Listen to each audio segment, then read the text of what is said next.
ప్రజా TV Telugu news. పెద్దలు రాము గారు గుడివాడ చరిత్రలో ఎప్పుడూ లేనటువంటి మెజారిటీ రాము గారికి ఇచ్చి మీరందరూ కూడా దీవించారు.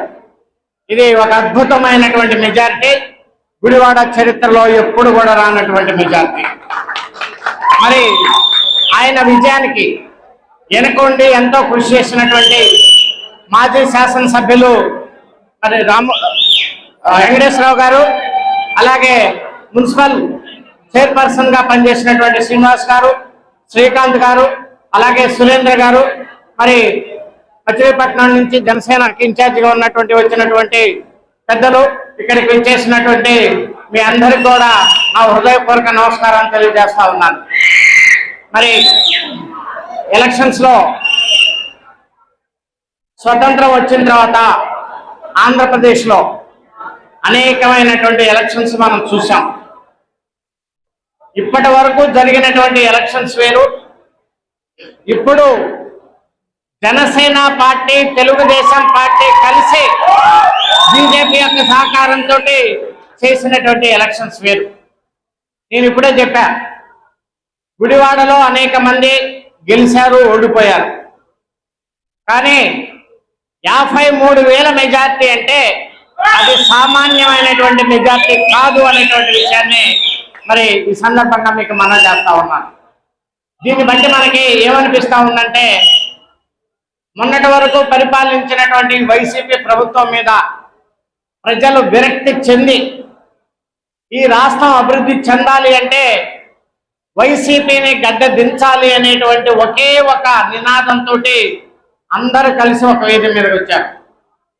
బ్రహ్మాండమైనటువంటి మెజార్టీతో గెలిపించారు. మొన్న నన్ను ప్రధానమంత్రి గారిని నేను ఒక 10 నిమిషాలు కలవడం జరిగింది. కలిసినప్పుడు కూడా నేను చెప్పింది ఒక 5 నిమిషాలు, ఆంధ్రప్రదేశ్లో జరిగినటువంటి ఎన్నికలు ఏ రకంగా జరిగినాయి, ఇంత శాతం పర్సంటేజ్ మెజార్టీలు రావడానికి కారణం ఏంటి అనేది కూడా నేను గౌరవ ప్రధానమంత్రి గారికి కూడా వివరించాను. జనసేన పార్టీ, పవన్ కళ్యాణ్ అనేది ఒక తుఫాన్ అని చెప్పేసి చెప్పాం. అదే రకంగా అనుభవం కలిగినటువంటి చంద్రబాబు నాయుడు గారు ఉంటేనే ఈ అమరావతి కంప్లీట్ అవుతుంది, ఈ పోలవరం కంప్లీట్ అవుతుంది అని చెప్పేసి చెప్పాను. అదే రకంగా మీరు కూడా వచ్చారు, ఒక 2-3 సభల్లో మాట్లాడారు. అందరూ ఏకమై ఒక బ్రహ్మాండమైనటువంటి తీర్పు ఇచ్చారు. 94లో ఎన్టీ రామారావు గారు బ్రహ్మాండమైనటువంటి మెజార్టీ తోటి ఈ రాష్ట్రంలో అధికారంలోకి వచ్చారు. అప్పుడు కూడా కాంగ్రెస్ పార్టీకి వాళ్ళకి అపోజిషన్ స్టేటస్ కూడా రాలేదు. కానీ ఆ రోజు కూడా ఇంత మార్జిన్స్ 53,000, 50,000, 60,000 ఆ రోజు రాలేదు. ఈ కాంబినేషన్ ఏంటి అంటే తెలుగుదేశం జనసేన కాంబినేషన్ అనేది బ్రహ్మాండమైనటువంటి కాంబినేషన్ అని చెప్పేసి సందర్భంగా మీకు మనం చేస్తా ఉన్నాను. మనం ఇదే రకంగా డిసిప్లిన్తో పనిచేద్దాం, వచ్చే ఎన్నికల్లో కూడా మనదే విజయంగా పనిచేద్దాం అని చెప్పేసి సందర్భంగా మీ అందరికీ మనం చేస్తా ఉన్నాను. మరి మీరందరూ చాలా కష్టపడ్డారు. జనసేన వాళ్ళు కష్టపడ్డారు, తెలుగుదేశం వాళ్ళు బాగా కష్టపడ్డారు, అలాగే బీజేపీ వాళ్ళు కష్టపడ్డారు. అందరూ కలిసి రాత్రింబౌళ్ళు కష్టపడి కూటమిని అధికారంలోకి తీసుకొచ్చారు. మరి రాము గారిని ఎమ్మెల్యే గెలిపించారు, నన్ను ఎంపీగా గెలిపించారు. మరి ఇప్పుడు బాధ్యత అంతా మా మీద ఉంది. మేము మీకు ఇచ్చినటువంటి హామీలన్నీ మరి ఏ రకంగా నెరవేర్చాలి అనేటువంటి ఉద్దేశంతో తప్పకుండా మేము కూడా పనిచేస్తామని చెప్పి సందర్భంగా మీకు మనవి చేస్తా ఉన్నాను. మొన్న శాసనసభ్యులు రాము గారు నాకు ఢిల్లీకి వచ్చారు, కనిపించారు.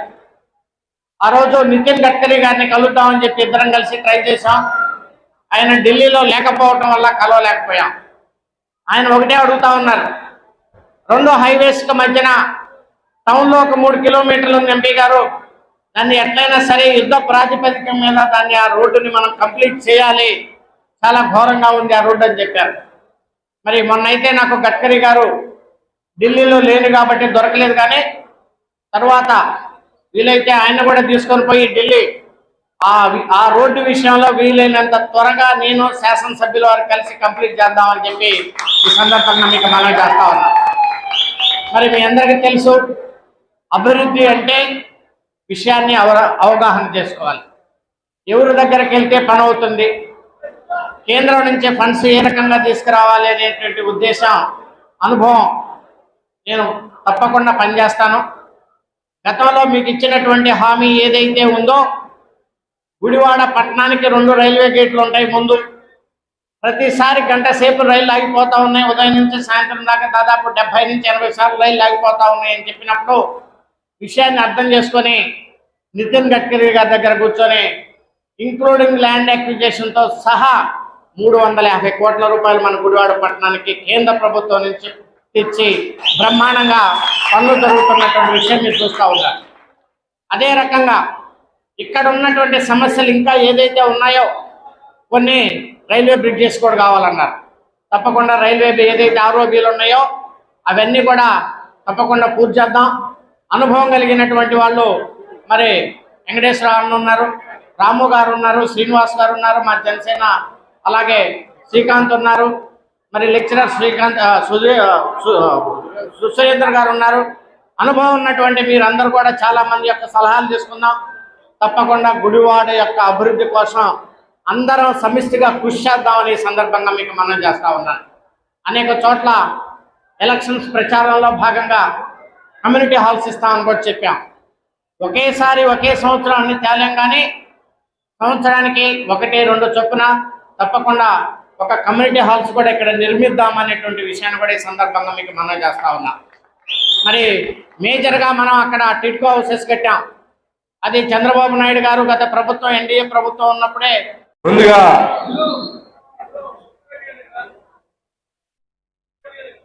కూటమి అత్యంత 93% స్ట్రైక్ రేట్ తోటి మనకి విజయం సాధించిన సందర్భంగా ఈ విజయంలో కృషి చేసిన ప్రతి ఒక్క కార్యకర్తలకి, కూటమి కార్యకర్తలందరికీ, తెలుగుదేశమే కాదు, జనసేనే కాదు, బీజేపీ వారితో సహా శుభాకాంక్షలు తెలియజేస్తా ఉన్నాం. అదే రకంగా ఘన విజయం సాధించి మొట్టమొదటిసారిగా మన గుడివాడను పలకరించడానికి వచ్చిన మన ప్రీతమ నాయకులు వల్లభనేని బాలశౌరి గారికి ప్రత్యేకమైన థ్యాంక్స్ చెప్పుకుంటా ఉన్నాం. థ్యాంక్ యూ వెరీ మచ్ అండి. మీకు అందరికీ ఇందాకే చెప్పారు, మన రాంబాబు గారు మొత్తం చెప్పారు. ఆయన సాధించిన విజయాలు, ఆయన మొదటి నుంచి ఎలక్షన్ టైంలో కూడా ప్రతి ఒక్కరితో మాట్లాడాం, అందరికీ చెప్పాము.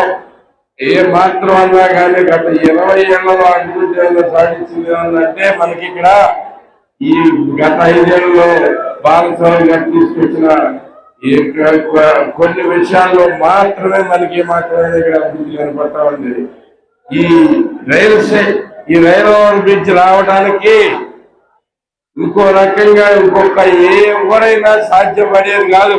నేను చూశాను ఆయన్ని అక్కడికి వెళ్ళినప్పుడు. మోస్ట్ పిఆర్ ఉన్న అందరితోనూ పరిచయాలు ఉన్న ఏకైక ఎంపీగా బాలశౌరి గారు అక్కడ స్పష్టంగా కనపడ్డారు. అక్కడ ఏ డిపార్ట్మెంట్కి వెళ్ళినా ప్రతి ఒక్కరూ ఈయన పలకరించేస్తున్నారు. ప్రతి ఒక్కరికి ఈయన తెలుసు. అలాగే ప్రతి ఒక్కరు కూడా గౌరవ భావంతో చూస్తూ ఉన్నారు. అలాంటి నాకు చాలా ఆనందం. ఇంటికి పిలిచారు, మంచి ఆతిథ్యం ఇచ్చారు, చాలా రకాలుగా చాలా బాగా చూస్తున్నారు. మన మోడీ ఇంకోటి ఏంటంటే ప్రత్యేకత, మోడీ గారి ఇంటి పక్కనే ఈయనకి ఇది వచ్చింది. స్పెషల్ జోన్ అనమాట. అది దాంతో కరెక్ట్ గా ఉన్న మోడీ గారికి ఏమన్నా వినపత్రం వాళ్ళంటే గోడ మీద నుంచి ఇస్తే వెళ్ళిపోతుంది. అక్కడ దాకా కూడా అవసరం లేదు, అంత పక్కనే ఉంది. మొన్న చూసాం, చాలా హ్యాపీగా. బాలశౌరి గారు మేము ఇంకా ఇక్కడ ఎన్నో ఈ ఆర్ఓబి గురించి ఇంకొక విషయం చెప్పాల్సింది. ఇంకొకటి వల్ల ఎందుకు అయ్యేది కాదంటే, శాంక్షన్ చేసినా కానీ, సెంట్రల్ నుంచి శాంక్షన్ తెచ్చుకున్నా కానీ రాష్ట్ర ప్రభుత్వం ఆ మ్యాచింగ్ ఫండ్ అనేది ఇవ్వడం అనేది ఇప్పుడు మన మీకు అందరికీ తెలిసిందే. కానీ ఆ మ్యాచింగ్ ఫండ్ కూడా ప్రాబ్లం రాకుండా ఆయనే అరేంజ్ చేసిన రకంగా. అదే కాకుండా వస్తే డబ్బులు వేస్తే పాత గవర్నమెంట్ ఏం చేసేది, తినేసేది, ఏది దేంతో దాన్ని తినేసేవాళ్ళు. అలా డబ్బులు పడకుండా ఎస్క్రూ అకౌంట్ క్రియేట్ చేసి ఎస్క్రూ అకౌంట్ నుంచి డైరెక్ట్ గా వెళ్ళిపోయి మా మహానుభావుడైనా ఎంత ఆలోచన పనులు. నాకు చాలా ఆనందంగా ఇలాంటి వ్యక్తి మనకి ఎంపీగా ఉంటాం. మనం నమ్మకం కూడా ఉంది. మన నియోజకవర్గానికి కావాల్సిన ఫండ్స్ అన్ని మనం సాధించుకోవచ్చు ఈ ద్వారా అని చెప్పేసి వెళ్ళినప్పుడైతే స్పష్టంగా అర్థమైంది. చాలా క్లియర్గా అన్నిటికీ ఒప్పుకున్నారు. మన మెయిన్ రోడ్డు ఎన్హెచ్ హైవే, అలాగే మన బైపాస్ రోడ్డు కూడా, బైపాస్ రోడ్డు దగ్గర పనిచేయాల్సి ఉంటుంది, దాన్ని మార్చాల్సి ఉంటుంది. దానికి కూడా వెంటనే వర్క్ చేస్తానని చెప్పారు, నేను తీసుకొస్తానని చెప్పారు. సార్ ఆయన పేరు గుడివాడలో చిరస్థాయిగా నిలిచిపోవాలంటే మొట్టమొదటి అభివృద్ధి కార్యక్రమం కింద మాకు ఈ రోడ్డు వేసి పెట్టింది సార్. మీ పేరు మేము జీవితంలో మర్చిపోం. అది మెయిన్ రోడ్ అండి, గ్రీన్ ఫీల్డ్ ఎటు చేస్తాడన్న అది ఆలిచ్చిన ప్రామిస్ మనకు కావాల్సింది తెచ్చుకోవాలి. సో ఇలా కాకుండా చెప్పిన ప్రామిస్ అన్ని గుర్తున్నాయి, మనం స్పష్టంగా చెప్పారు. ప్రతిదీ వర్క్ చేద్దాం. ఈ ఐదేళ్లలో మీకు కావాల్సింది చేసి పెట్టడానికి చాలా చాలా అభిమానంగా చెప్పారు. ఆయన అభిమానానికి థ్యాంక్స్. మనం ఇలాగే ఇది కాకుండా మనం ఒక విషయం ఆయన అన్నారు, ఇలాగే చరిత్రలో ఎప్పుడూ చూడనట్టుగా ఒకే పార్టీకి సంబంధించిన వ్యక్తుల కింద అందరం కలిసిమెలిసి నడుస్తా ఉన్నాం. ఇదే కంటిన్యూ చేస్తే ఈ చరిత్రలోనే ఈ కూటమికి అపజయం అనేది ఉండదు. మనం అందరం ఇలాగే కలిసి పనిచేయాలని చెప్పడం జరిగింది. సో అందరం ఆయన బాటలో నడుద్దాం, మనకు కావాల్సిన సాధించుకుందాం, ఆయనకు తోడుగా తిరుగుదాం, ఆయన కూడా మనకు తోడుగా ఉంటారని చెప్పి తెలియజేసుకుంటాం. Thank you very much everybody.